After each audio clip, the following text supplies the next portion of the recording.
வணக்கம். நீங்கள் இணைந்திருப்பது ஜெப்னாஃபெஸ்டின் காலை நேர தலைப்புச் செய்திகளோடு. மன்னர் பிரதான வீதி இலுப்பை கடவை பாலத்தில் நேற்று விபத்து ஒன்று ஏற்பட்டுள்ளது.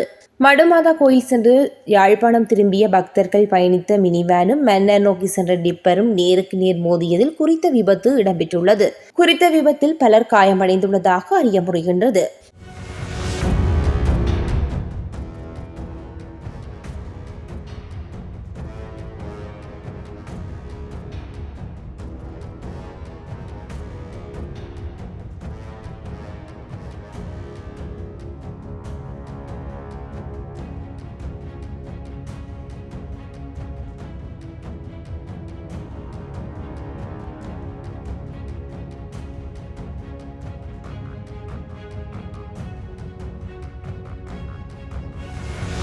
மன்னர் மடு திருத்தலத்தில் ஆவணி திருவிழா நேற்று வெகு சிறப்பாக கொண்டாடப்பட்டது. திருவிழா திருப்பலியானது காலை 6:15 மணிக்கு மன்னர் மறை மாவட்ட ஆயர் அந்தோணி பிள்ளை ஞானப்பிரகாசம் ஆண்டகை தலைமையில் கூட்டு திருப்பலியாக ஒப்புக் கொடுக்கப்பட்டது.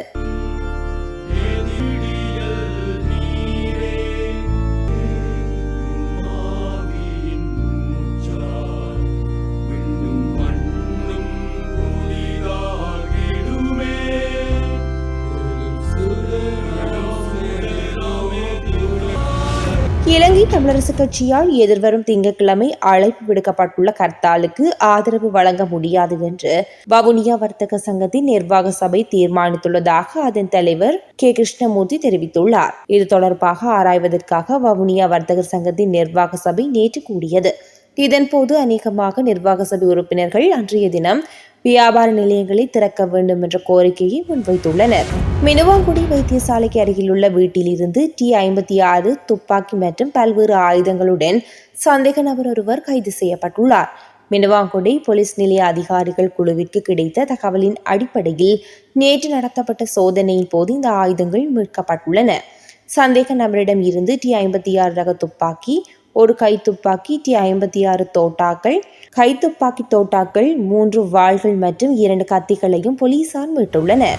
நல்லூர் ஆலய திருவிழா காலங்களில் 600 போலீசார் பாதுகாப்பு கடமையில் ஈடுபடுத்தப்பட்டுள்ளதாக யாழ்ப்பாணம் மாவட்ட சிரேஷ்ட போலீஸ் அத்தியட்சர் ABS ஜெயமகா தெரிவித்துள்ளார். அத்துடன் தென்பகுதி மற்றும் இலங்கையின் ஏனைய பகுதிகளில் இருந்து திருட்டுடன் தொடர்புடைய பல்வேறு சந்தேக நபர்களை இனங்காணக்கூடிய போலீஸ் அணியொன்றும் நல்லூர் ஆலய உற்சவத்திற்கு வரவழைக்கப்பட்டுள்ளனர்.